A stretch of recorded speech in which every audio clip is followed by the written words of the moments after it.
We've been saying that we should go to Rome for years, so we eventually stopped talking about it and actually booked the flights. We only had a weekend there, so naturally we tried to fit absolutely everything into 48 hours. Our first stop was Trevi Fountain. Now Trevi Fountain can get super busy. One way to avoid the crowds is to buy a ticket for €2 and that gets you access to the very front of the fountain. There's not a lot of people there. I don't think anybody's willing to pay it for some reason, but it makes the experience so much better. You've got room to take photos, you've got room to relax and admire the fountain. Definitely worthwhile. Me and Ryan just drank out of that fountain. There's like a thing, if you both drink out of it at the same time, it's meant to be lovers will stay together forever. There's like a wee sip you're meant to have, but Ryan actually just shoved his whole face in it for about 10 minutes whilst there was a queue. You can't come all the way to Rome and not see the Colosseum. We were so excited about this, we booked a guided tour of the Colosseum and Palatine Hill as well. It was well worth it.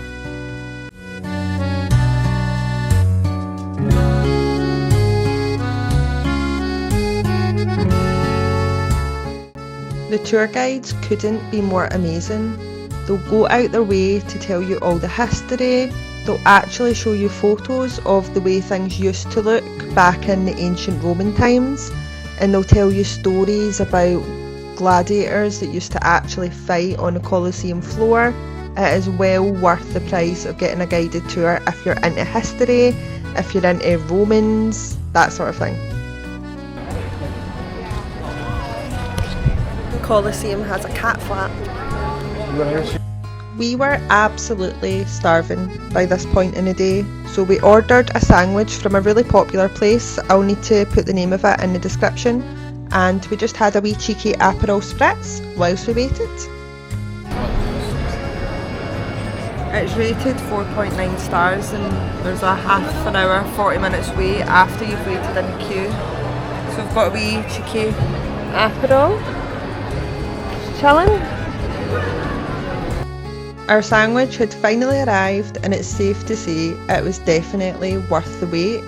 This was so good. It was Italian meats and cheeses and homemade sauces. 100% recommend it. We had been walking all day by this point, so we didn't film too much after this. We just soaked up the atmosphere in the city and called it a night.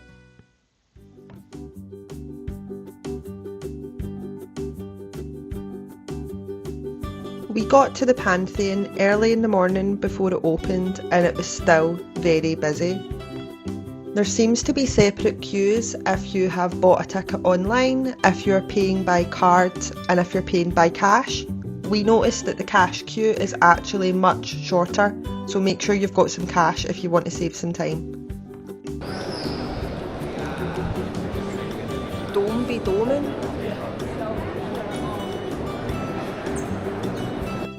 The Pantheon was a temple in ancient Roman times, but now I think it actually operates as a church. But one of the coolest things about the Pantheon is its record-breaking dome. It is flawless ancient engineering because this dome is totally unsupported. I don't think engineers and architects now even understand how they've done it, and it looks so amazing. After this, we really wanted to take a walk up to Villa Borghese, which is the big park in Rome that has the rowboats you can go on. So we decided to walk it there so we could look at the wee churches along the way and walk down the beautiful side streets and explore a little bit more.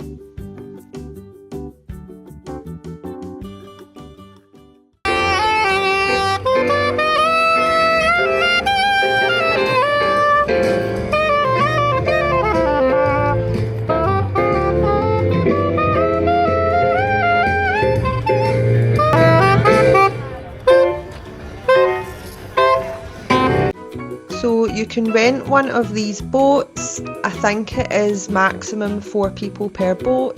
It costs €5 and you get 20 minutes to go around at your own pace. It's really lovely and really relaxing. They play harp music and it's such beautiful scenery. There's turtles in the water. You just need to be careful not to hit them with your row, which we almost did do a few times.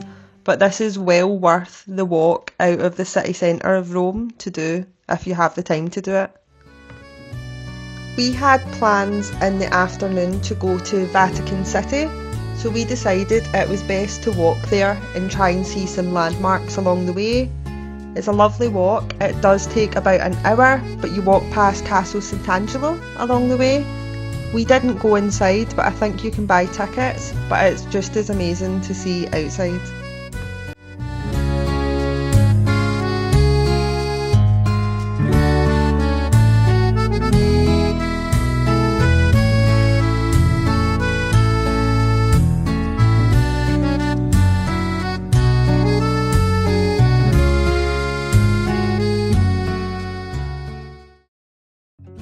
Before we came, we heard that the Vatican museums were super busy. It was just like moving through like a herd of cattle. But honestly, we didn't find it that busy at all. We came at the last slot of the day, so around 4:30, 5 o'clock, and it was perfect. We could look at everything at our own pace, didn't feel too crowded.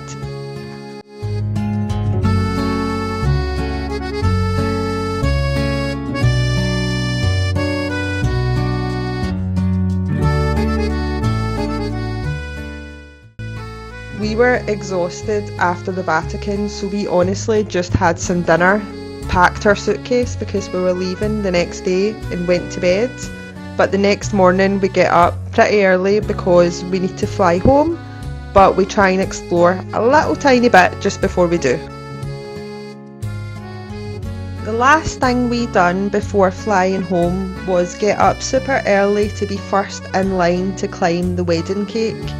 Now this just gives you an amazing scenic viewpoint of all of ancient Rome essentially, but there's an amazing little cafe that I have never heard about, and it overlooks the Colosseum, Palatine Hill, and it is honestly worth getting there, having your breakfast and enjoying the views. It really just rounded off our trip so perfect for us.